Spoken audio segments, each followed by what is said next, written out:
Hi friends, చాలా కాలం తర్వాత ఈ ఆడియో చేస్తున్నాను.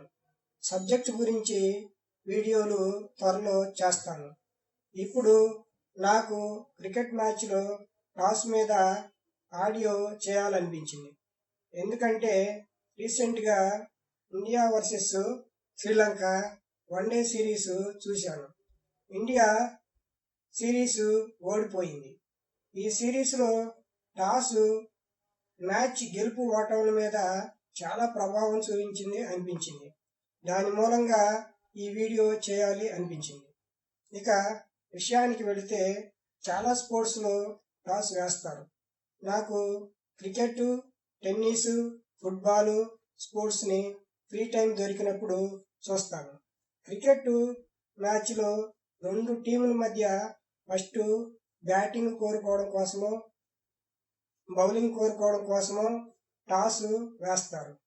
క్రికెట్లా కాకుండా మిగతా స్పోర్ట్స్లో టాస్ 99% మ్యాచ్ మీద ఎలాంటి ప్రభావం చూపదు. క్రికెట్లో టాస్ చాలా ప్రభావం చూపుతుంది అనిపిస్తుంది. క్రికెట్ సిరీస్ ఆడే రెండు దేశాలలో సహజంగా ఆతిథ్యం ఇచ్చే దేశం ఆ టీము బౌలింగ్ మరియు బ్యాటింగ్ బలానికి అనుకూలంగా మరియు ప్రత్యర్థి టీము బలహీనతలకు వ్యతిరేకంగా పిచ్చి తయారు చేసుకుంటారు.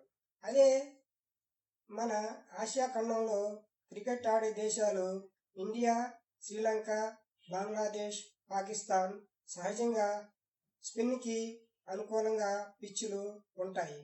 అదే England, Australia, New Zealand, south Africa లాంటి దేశాలలో ఫాస్ట్ బౌలింగ్కి అనుకూలంగా ఉంటాయి. ఆస్ట్రేలియా పిచ్లు ఫాస్ట్ మరియు బౌన్స్కి అనుకూలంగా ఉంటాయి. ఇంగ్లాండు, న్యూజిలాండ్లోని పిచ్లు స్వింగ్ బౌలింగ్కి అనుకూలంగా ఉంటాయి. సౌత్ ఆఫ్రికాలో ఫాస్ట్ బౌలింగ్కి అనుకూలంగా ఉంటాయి. వెస్టిండీస్లో పిచ్లు చాలా కాలం క్రితం ఫాస్ట్ బౌలింగ్కి అనుకూలంగా ఉండేవి. ఇప్పుడు వెస్టిండీస్లో కూడా పిచ్లు స్పిన్కి అనుకూలంగా ఉంటున్నాయి. టెస్ట్ మ్యాచ్ 5 రోజుల గేమ్, ఇది అందరికీ తెలిసిందే. కాబట్టి ఇది సబ్ కాంటినెంట్లో అయితే గేమ్ జరుగుతున్న రోజులు గడిచే కొద్దీ పిచ్చి స్పిన్కి అనుకూలంగా మారతాయి. మొదటి రోజు మొదటి గంట ఫాస్ట్ బౌలింగ్కి అనుకూలంగా ఉన్న రెండో రోజు నుండి కానీ మూడో రోజు నుండి కానీ స్పిన్కి అనుకూలంగా మారతాయి. అదే ఆస్ట్రేలియా, ఇంగ్లాండు, సౌత్ ఆఫ్రికా, న్యూజిలాండ్లో అన్ని రోజులు ఫాస్ట్ బౌలింగ్కి అనుకూలంగా ఉండొచ్చు, లేదా ఆఖరి 2 రోజులు ఎక్కువ ఫాస్ట్ బౌలింగ్కి అనుకూలంగా మారవచ్చు. వన్డే మ్యాచ్ల్లో కూడా ఫస్ట్ ఇన్నింగ్స్లో పిచ్చి ఒకలాగా, సెకండ్ ఇన్నింగ్స్లో పిచ్చి మరోలాగా మారుతున్న పరిస్థితులను చూడవచ్చు. T20 మ్యాచ్ల్లో కూడా ఈ పరిస్థితులను గమనించవచ్చు.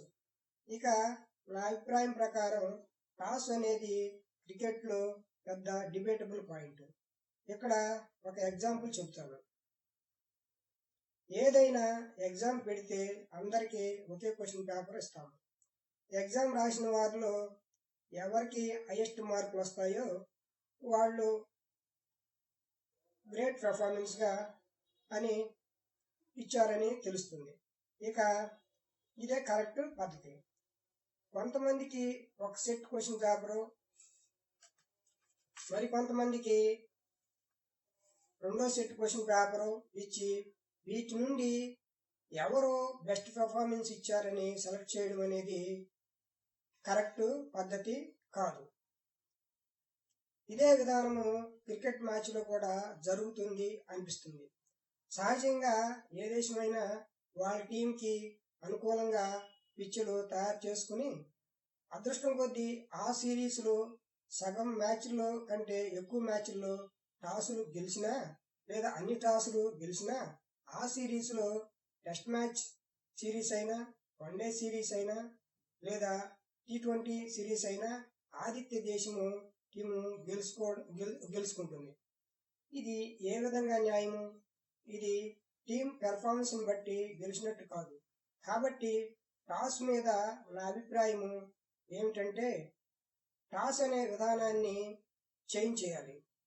దీనికి బదులుగా నేను ప్రపోజ్ చేసేది ఏమిటంటే సాధ్యమైనంత వరకు 2 లేక 4 మ్యాచ్ల సిరీస్ పెట్టుకోవాలి. ఫస్ట్ మ్యాచ్లో ఫస్ట్ బౌలింగ్ తీసుకోవాలా లేక బ్యాటింగ్ తీసుకోవాలా అనేది ఒక టీంకి అవకాశం ఇవ్వాలి.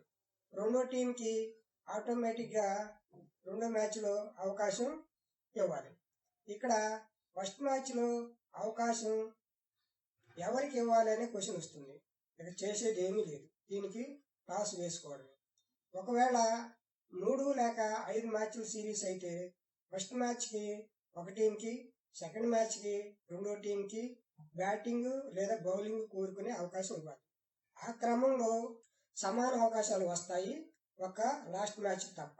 ఆ క్రమంలోనే ఏ టీంకి అయితే లాస్ట్ మ్యాచ్లో బ్యాటింగ్ లేదా బౌలింగ్ చేసే అవకాశం రాదో ఆ టీంకి ఆ తర్వాత జరిగే ఆ 2 దేశాల మధ్య నెక్స్ట్ సిరీస్ జరిగేటప్పుడు ఫస్ట్ మ్యాచ్లో బ్యాటింగ్ లేదా బౌలింగ్ కోరుకునే అవకాశం ఇవ్వాలి. ఇక ఆ ఒక్క మ్యాచేగా అనుకుంటే దానికి చేయగలిగేది ఏమీ లేదు, టాస్ వేసుకోవడమే. ఇది న్యాయమా అనుకుంటే ఎంతకంటే న్యాయం చేయలేము. ఇది 2 దేశాల మధ్య టెస్ట్ సిరీస్ అయినా, వన్డే సిరీస్ అయినా, T20 సిరీస్లు అయినా న్యాయంగా ఉంటుంది అని నా అభిప్రాయం. ఇక వరల్డ్ కప్ కానీ 3 లేక అంతకంటే ఎక్కువ దేశాలు ఆడే కప్పు కానీ పైన చెప్పిన విధానాన్ని ఫాలో అవుతూ ఫైనల్ మ్యాచ్కి బెస్ట్ ఆఫ్ 3 మ్యాచ్లు అయితే ఆడడం అయితే బాగుంటుంది అని నా అభిప్రాయం. Thank you.